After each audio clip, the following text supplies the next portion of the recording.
Karong adlaw ang payout alang sa cash relief assistance sa DSWD alang sa mga kwalipikadong tricycle driver sa mga syudad sa Davao Region. Apan pipila ang nadismaya kay wala nahatagan. Ang detalye sa live report ni John D. Esteban. John D.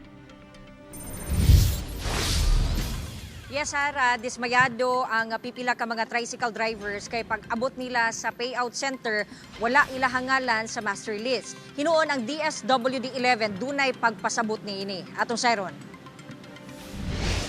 Kanawagan mo muna og nung ta si SSDO ta wala mo sabot sa moha. Mo istorya sa moha nga kamong wala nga na appeal sa master list, pwede nimo muli para di mi mag-asa magulat pag diri ma'am para makapamasahiro pa mi. Tama ko ingon karon nga magpaabot lang pero wala sa mayon nga kung kano ka. Noy kayo mi. Dismayado ang pipila ka tricycle drivers sa Davao City nga miadto sa Agdao Public Market para sa payout nga 5,000 nga cash relief assistance. Ilawom sa Assistance to Individuals in Crisis Situation o AICS program sa DSWD.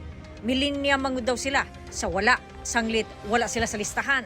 Sumala sa CSWDO nga nagbase sila sa listahan nga gihatag sa Davao City Transport and Traffic Management Office.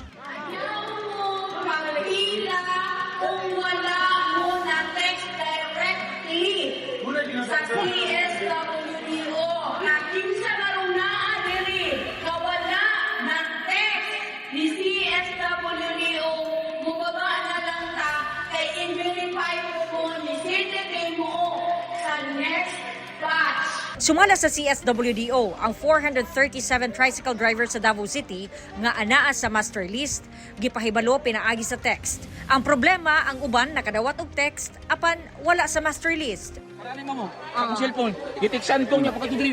Sa listahan wala. Natiksan ko, ma'am. Unsa daw ingon sa imo ha?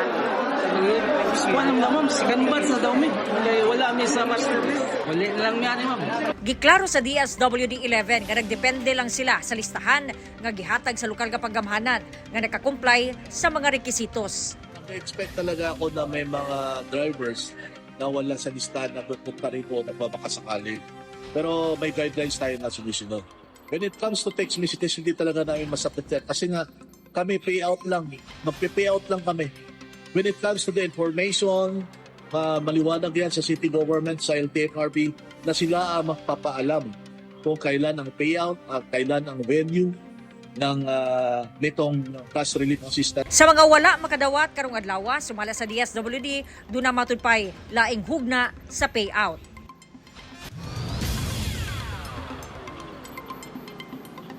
Sara, ang giuna sa DSWD o payout kining mga tricycle drivers sa mga syudad no sa Davao Region. Ang mga tricycle drivers sa mga munisipyo karon matud pang April 16 iapod-apod no ang ilahang 5,000 pesos nga cash relief assistance. Samtang sa ubang PUV drivers sama sa mga PUJ o kining taxi drivers una mahuman ang April ang ilahang schedule. Sara. Okay, daghang salamat John D. Esteban.